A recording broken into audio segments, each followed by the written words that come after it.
It requires a reframing of your content and processes, so there is a bit of mental work. Video requires time to produce and edit, so that is the physical work, someone's time, most likely yours. And video requires a different skill set. But you can develop that skill set, and there are a lot of apps and tools out there, which I'll get into. All right, so here's some examples that address those cons while supporting the pros. So we got 3 types of focuses that we'll do. Output focus, which is the amount of stuff and pieces of content I make and get at the end.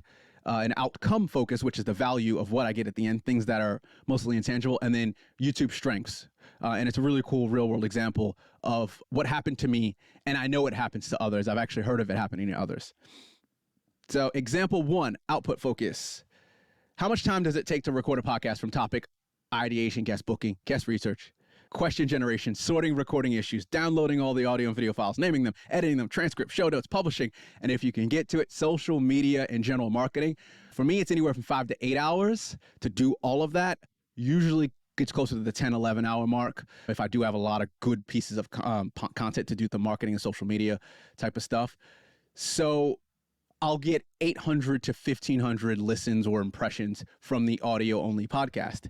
And it's like, that's a lot of work, and again, I know that getting 1,000 listens per episode, I wouldn't say I have a niche audience. I'll talk more about my audience in a second, but I would say that I have a niche part of a big running. It's running and health and fitness. And I'd say it's a good, healthy number, but it's still quite small. Some people with 50 listens and they're very happy would be like, whoa, 1,000? You're saying that's small? That's not fair. So it's all relative, and I don't want it. Someone might have 100,000 listens on the podcast, and they might be like, 1,000 listens, that's it. So the listens thing, as we all know, it is relative. But ironically, if I make sure to record video from the beginning and know how to use that video, it's only another 1 to 2 hours. So that's how I get to 10 hours. And I end up getting anywhere from 30 to 50K, if not more, impressions of that podcast episode content. So I wrap it all in. It's episode content. It's not just an episode. So again, for 20% more effort input, I end up literally 10, 20, 30, 9xing my output. All right, outcome focus.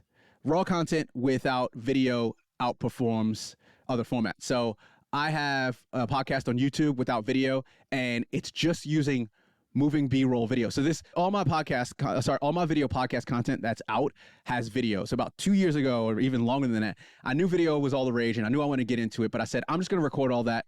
I'll go back and edit my videos later. I just want to put the audio out. So then I was like, okay, I need to start figuring this video thing out.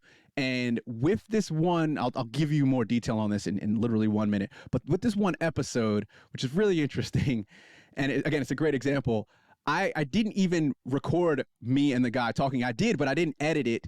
It was really messy, but the raw content was good, and people stayed around because it was just very valuable. And the small bit of production that I did to make it video made it fly. So what I mean by B-roll video is, because it's a running podcast, I had me and the other guy, just video of us running.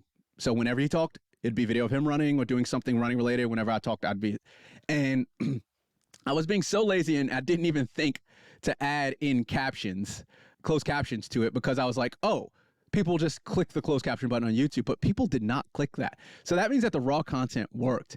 And like a good song before the production. So good songs, they have, if you can play it on piano or guitar and voice, then this is an analogy. Then if it makes someone have an emotional reaction, then you know it's a great song. So then when you add on the production, the full band, the guitar, the bass, electronic music production, it makes it even better, or it should at least.